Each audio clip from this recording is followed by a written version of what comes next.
I hope everybody had a good day yesterday. And today's topic may look like it's going to be volatile. I just put it in there to hopefully get, well, a few more viewers. I'd like to have some more viewers.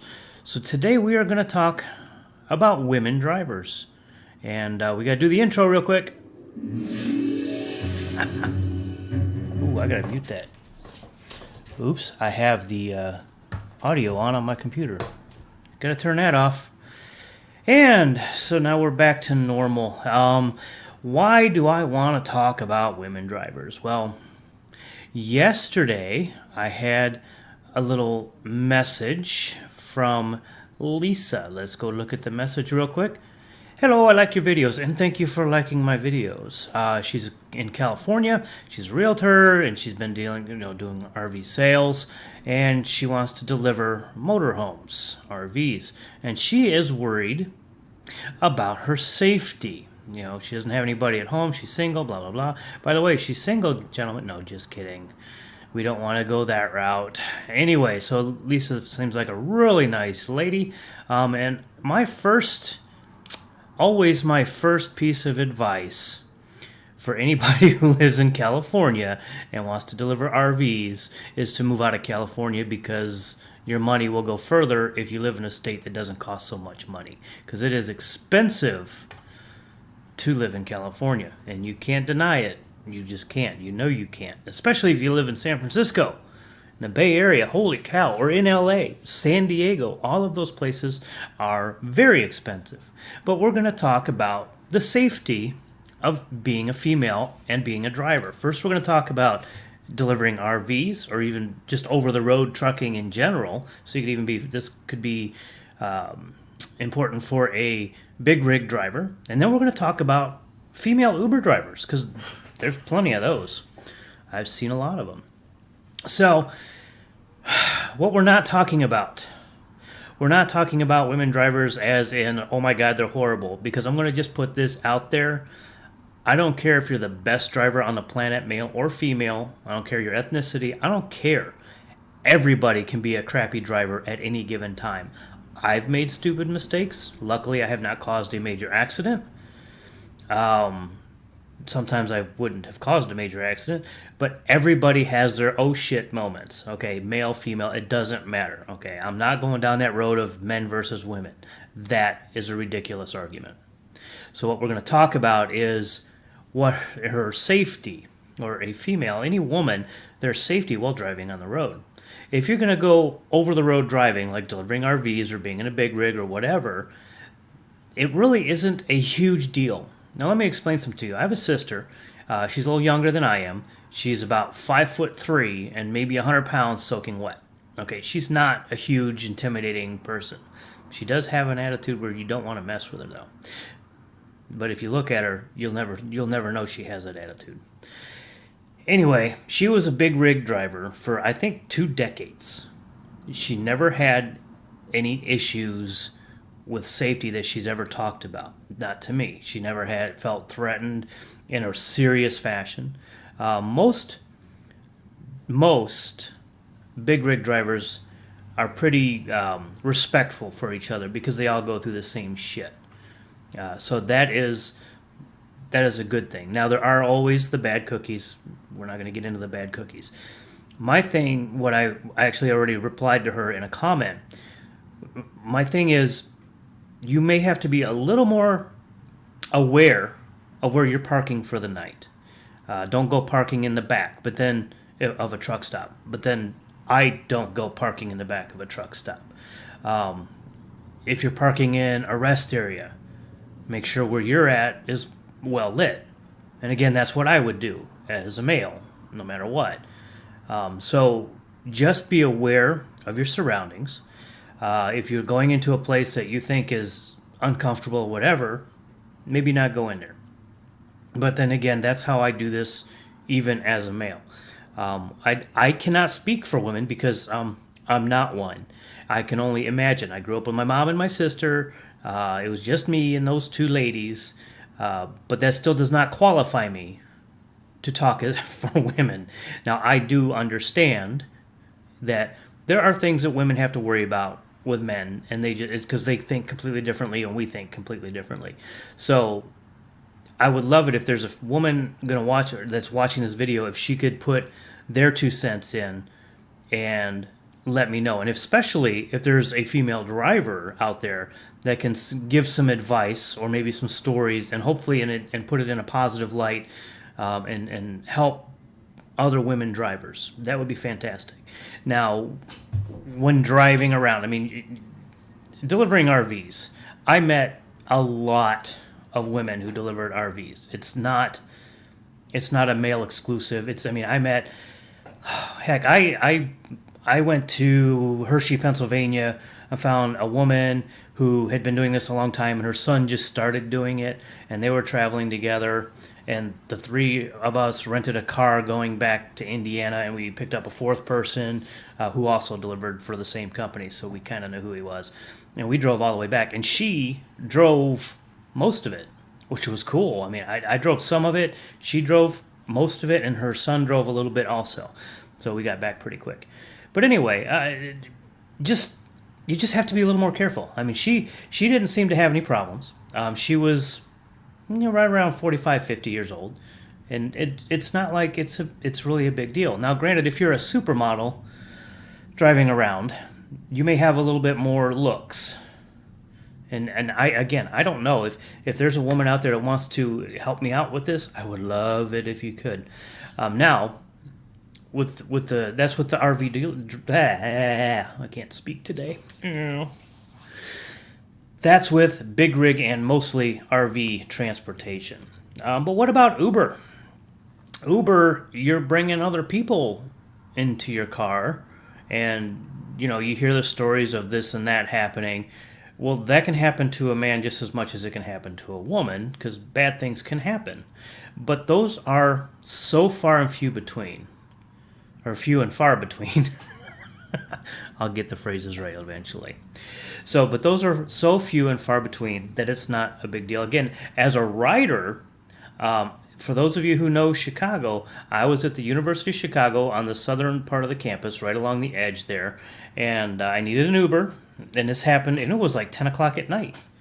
Called an Uber, she showed up, and it was a female driver. And that's not a part of town that University of Chicago is fine. When you go about 1 or 2 blocks south is when it starts to get sketchy. And so she picked me up, and I was asking her about that. She goes, "Oh, well, I've got a can of mace right here, or some mace right there," which, again, any driver should have that, because you never know. Even as a male, you never know. Even if you're a big buff dude, you might want to have some mace, because you don't want to punch somebody and hurt them so bad that you put them in the hospital, because then you're going to get sued because people are lawsuit happy. Again, if you have any comments or anything you want to say, please say it in the chat below. Negative comments are not wanted. They will be... I just don't want that. Okay, we want positive comments. We want and warnings are fine. Saying this and that and the other thing. If you have any advice to female drivers driving Uber or driving RVs, please put it in there and we'll talk about it. But as an female Uber driver, but as a female Uber driver, they also have to be cautious. Again, as anybody else does, but maybe they need to be a little more cautious. Because, men can be assholes. I mean, let's just put it out there. I mean, some women can be, but men can really be assholes. I mean, I've met a lot more men assholes than women assholes. Again, my experiences. Have some mace, and don't go to the really bad parts of town. If you hear like a high area that gets a lot of shootings. But let's go back to this lady that picked me up. Okay, she told me, yeah, she's got no problems picking up down on the south side. She's from the south side. She knows the south side. And just to say, the south side of Chicago is not the only... There's little pockets of bad areas all around the place. You just kind of know where they're at. And either don't pick up or pick up only during the day or whatever. That's going into a different area of conversation. But... you want to just kind of be aware of where you're going and what you're doing, just like everybody else. Maybe be a little bit more, like I said, a little bit more aware as a female. But in general, it's easy to be done. When I'm at the airport, I see a decent percentage of women. I'd like to see some more, but there are some that are very worried about driving in that situation because you could get four guys in your car and you don't know what's going to happen. But again, that is such a small, I'd say less than a 1% chance. This is me going with no numbers, but my experience would be that it's less than 1% chance that you're going to have any real issues. I've had over, I'm going to guess around 2,500 trips. So at least 2,300 at last I saw. So 23 to 2,500 trips.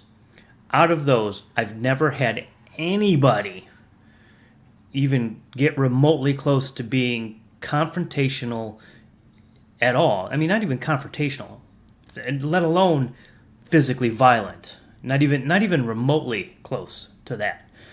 That's a lot of trips to have that. Now, maybe with a driver that's had 10,000 trips, they may have experienced someone who got a little irate and got a little more. But it's such a small percentage. Yes, it can happen. Yes, there is a possibility. There's always a possibility of it happening. You could be walking down the street and talk to a stranger and something crazy happens. You just don't know. So I don't have an issue with it. So lady drivers, get out there and drive. If you're not afraid, I mean, if you're really scared of it, then don't, because that's going to show. I mean, just don't be scared of it. Just if you like to drive and you want to do it, then do it. Why? What's the big deal? Well, okay, I know what the big deal is, but don't be afraid, because just do it. That's my thing. Is I'm a proponent of you can do anything you put your mind to. Be prepared. The mace is the big thing, is to be prepared with a mace. There was an app, one of my riders, just the other day, told me about an app. I don't know the name of it. Oh my gosh, I wish I could remember the name of it, or she never said the name of it. On your phone, where you can say, it's like basically you hold the screen and you hold it down, and if you let go, the phone automatically dials 911 and gives the police your location.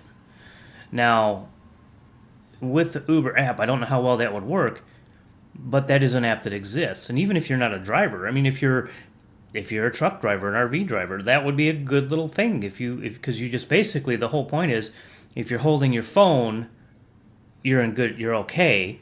But if you drop your phone, you may have like 5 seconds or 2 seconds to pick it back up. But if you're in trouble, you just take your finger off the phone. They don't know the difference, and the police are coming. Hopefully they're coming very, very quickly, depending on where you're at. If you're in the middle of nowhere, it's going to take them an hour. But that's kind of what my point is you just have to be cautious like everybody else, maybe a little bit more than anybody else. Now, that was maybe 10 minutes of conversation. I would love it, or well, me talking to you. Let me know. I would love to know, what do you have to say? What kind of advice can you give? I know we have all of one viewer right now. Maybe it's Ray. What kind of advice could you give any female, or any thoughts that you have about women driving? And not about how they suck at driving. Because that goes for everybody. I can suck at driving just as much as anybody else. I've been yelled at, been called all kinds of words, been told I'm number one, and I've also seen people do the exact same things that I just did. So, if you do a U-turn when you're not supposed to, and then blah, blah, blah, don't, and someone yells at you, then you go see someone else do it, you have no right to yell at them. I don't know. I hope I'm getting my point across. I don't know if I am. I'm kind of rambling at this point because, it's only I've got about halfway through this video and I've got most of my points across. At least I hope I did. We got kind of a no audience here. What's going on? And here's how this is going to go. I know some people watch this video after it's live and after it's done. Actually, the numbers show that, some people are watching the videos from last week. Awesome. And I know that the timing is not the best. I know 9 a.m. on a weekday is not great. Okay, I just know this. But this is the only time that I can actually do it. In the afternoons, I'm either going to be running errands. I'm going to try to make some videos. Don't have a whole lot of time with that. I'm working on getting another business going. I drive for Uber. So in the afternoons, I can't do it. I just don't have the time because those are the better times for me to work. Because if you've ever watched my video, I don't do mornings. So I'm not going to drive Uber in the morning and then come in the afternoon. I know some people are going to say that. Well, why don't you just drive in the morning? Watch my drive in the morning video. I don't do mornings, and you can see why I don't. So anyway, what I was going to talk about is 9 a.m. is the best time I can do for this videos. Usually my stepson is in school. He just left like about 15 minutes before I started this. They had a late start for school today. My wife is usually at work. Yesterday she wasn't, but they both know that when I do this, try to make as little noise as possible. They don't have to be hermits, but just be respectful, and they're very good. And it's a nice quiet time, except for Monday mornings when they're mowing the yard, because then that's out of my control. I live in an apartment. But it's the perfect time for me. If you want, and I love to have the interaction, but if I don't get a lot of people watching me when I do this, I'm not going to do them much longer. I'm gonna test this at least another week. I'm going to do it this week. But tomorrow, I'm going to be on a tour, so there is no live stream tomorrow. Friday, I'm probably going to talk about, I don't know. I think I might talk about bad drivers. We'll see. That was the thought. And if you have an idea of what you want me to talk about or something you want to have information on, anything driving, travel related, whatever, leave a comment on the Facebook page. Leave a comment on this video or any of my live stream videos. I will see it. I don't have 1 million subscribers, so it's very easy for me to reply to your comments, see your comments. I see all of them. And until I get to 10,000 subscribers, which is a long time away, I can answer your questions and I can see them. And I promise, until I get to that level, I will look at your comments. You can ask anybody who's left a comment on any of my videos. I will acknowledge, at the very least, I will acknowledge that I read it and give them some feedback. Usually the same day. Sometimes within an hour, but usually within the same day, or 12 hours at the most. So leave comments, but if you guys don't come in during the video, it's very difficult for me to talk because I run out of things to say. Because if you've watched my last few videos, I'm interacting with whoever wants to chat with me, and whoever's watching me, say hi. I mean, I would love it if you could just say hi. You could, if you want, and if you don't have a YouTube account, go down to the Twitter here. Oops, hashtag Let's Talk Travel, and I will see the comment because I've got a live feed. I'm looking and I'm following that hashtag. So if you leave something, I'll be able to see it immediately. So go ahead and leave a comment through Twitter or on the chat down here, and I will see it, and I will just say hi. That would be awesome. I would love it. At TravelMan68 is my Twitter handle. If you're going to be somebody who wants to drive for Uber, look at my code right here, Uber TravelMan68. See, you can see it right down here. Never done it that way before. Use that code. You'll make a little money. I'll make a little money. I think right now you're going to do 75 trips before we get anything. I've had a few people use my code, but they don't even get past the sign-up process for whatever reason. I know my neighbor, he has a car, and I didn't believe him until he showed me the back seat. He can't fit 4 other people. His back seat's got a center console in it, so he doesn't qualify for Uber, but he qualified for Lyft, and I don't drive Lyft because I don't want to. They're not a bad company. I heard that they're better than Uber, so you got that. I guess one thing I could tell you, one thing I did do yesterday is when I was running a crap ton of errands with the wife, we went all over the place. I had to take my niece to the airport, and we had to go to the mall out there by the airport, the wife and I did. And so we went out there, and on the way between the airport and the mall is actually the new staging lot for Uber. And I thought I'd go check it out. That thing is a big lot. There's a lot. It's kind of more open, so if it's really windy or whatever, it's gonna be very windy right there because there's like not a lot of trees or anything covering or any kind of like big hills or anything. It's kind of like just back out there in the open a little bit. A little bit. It's down a little bit, but anyway, there's a lot of room for cars. And when we were there, I just kind of took a quick drive through it. I would say that holds at least 100 cars, at least, and it was packed yesterday. And there were people parking in spots that weren't parking spots, which is probably one of my biggest pet peeves of all times in any of these parking lots that we're doing. Now, the previous one, the lot was too small, so I understand it. I mean, that lot was too small. There was a couple spots where you can kind of get away with not being in the way, but there are people that literally parked just in the worst spots where people couldn't get around a corner. But in the big lot, there's no frickin' excuse for that. If there's that many people there, go somewhere else. That's not worth it. I'm more afraid right now that it's going to make the queue time at O'Hare really long. I will not wait there for more than 20 minutes because it's not worth my time. The good news is the location of where it's at is if it is a 30-minute wait, I can easily get out of there and go somewhere else and get a trip and probably get a trip within 15 minutes because of the location is in a little bit better accessible place. Because it is literally less than a mile from the outlet mall, which there's an outlet mall, there's a handful of hotels, there's a movie theater, there's some residences on the other side of the outlet mall. So it's not in a horrible place. The other one, it would take you with traffic, it would take you at least 10 or 15 minutes to get to any other place that would have a run. So if you got there and it said 15 or 20 minutes, is it really worth leaving? This one, you can leave. I'm just hoping that I don't see 30 to 45, 50-minute queue times or an hour. I don't want to see that. In fact, let's see. Today's Wednesday, so today's a slow day. So let's take a look and see what the queue time is right now at O'Hare. It's going to take me a second to open up the app. See, this is so much fun, isn't it? So I'd like to know who's watching me, man. So, or lady, or person, or cat, or dog. Oh, man. Currently, right now, 42 to 65 minutes airport time at O'Hare. No.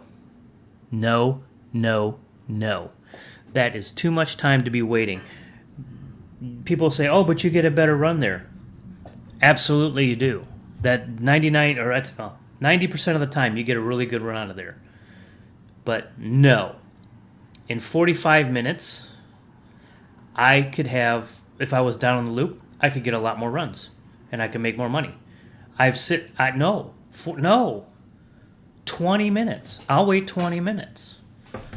That's it. That's for crazy. Oh, man, I hope that's not going to be a thing. Because that's been what I've been doing for the last 3 or 4 weeks is I'll go out to O'Hare first. Because I live I live 4 miles from that lot. It's like right there. I can get to it, and with even a lot of traffic, I can be there in 15, 20 minutes. Because there's back roads I can take to get there, or side roads.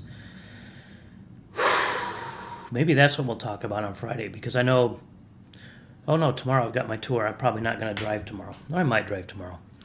But we might be going there and checking it out and seeing what it's like. Maybe I'll get some video footage. I'll grab my GoPro and see how that goes. But since there's not a lot of people talking to me, I think I'm going to go and cry. Nah, probably not. But I do think I'm going to cut this one short because I'm out of things to talk about. And no one's talking to me. Nah, I'm not going to cry. And I think that's it. I think we're going to leave it there. So let's go to my end card. So as a female driver, woman driver, in either Driveaway or Uber or Lyft or whatever, any kind of situation, taxi driver, bus driver. I see a lot of female bus drivers. Just be a little bit more cautious. Be cautious on where you park. Don't park in a dark alley. The normal stuff. When Uber tells you to go down an alley to pick someone up, don't. because that's just an app problem with the Uber app. Go to the address and go to the front door on the main street. If this is 123 Main Street, go to 123 Main Street. Don't go to back alley behind Main Street. Very simple. Use your common sense. Don't put yourself in a position where you think it could be dangerous. And being a driver is not any more dangerous than anything else. In my book, I've been doing it for such a long time, I don't feel it's really that dangerous. Anyway, what I want to say, lady drivers, you're awesome. I just got to say that. You're awesome. Some of you guys are better than men. I'll say it. There's probably some people better than me. There's probably a lot of people better than me. I am not a perfect driver. I don't think I'm a horrible driver, but then nobody does. I've done some stupid shit before. Anyway, if you want to see more videos like this, if you really want me to do more of these, there's a fan funding link. Click way over. It's way over in the black above the subscribe button. Go ahead and do some fan funding. Help me out. You can subscribe to the channel. Let people know. Share the videos. That would be awesome. And also check out my other videos. I've had some RV reviews. I've got all the ones that are down below here. Just have some fun with it. Look at all the videos and make sure, if you really want to help me out, watch every single video 500 times every single day, but make sure you watch it all the way through. I know there's more than 24 hours worth of videos, but you'll make it work. Because the only way I make any money, let's talk about money really quick. The only way I make money on YouTube is through the advertisements or through the fan funding. I don't do endorsements yet because no one's ever asked me to. And I would only do an endorsement of a product that I actually believed in. Anyway, to give you an idea of how much money I've made on YouTube, I mean, this is the honest truth. I have made $400, maybe $450 now, in 5 years, 4 years, however long this channel's been on. That's how much money I made. Yeah, so if you really want to help me, spread the word about my videos, okay? So I hope everybody got something out of this. I'm going to head out, and I want everybody to have a fantastic day. And until next time, safe travels.